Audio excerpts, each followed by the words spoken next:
کے دربار کے آداب سے آگاہ ہوتا ہے۔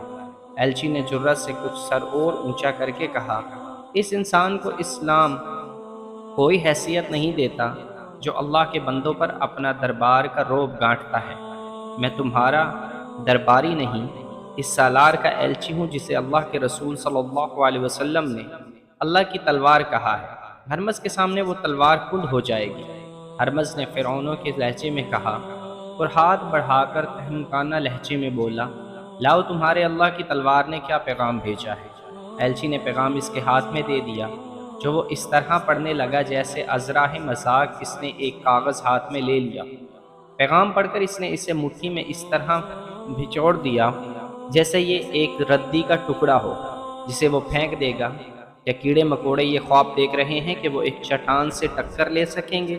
ہرمز نے کہا، کیا مدینہ والوں کو کسی نے نہیں بتایا کہ ہر کل بھی اس چٹان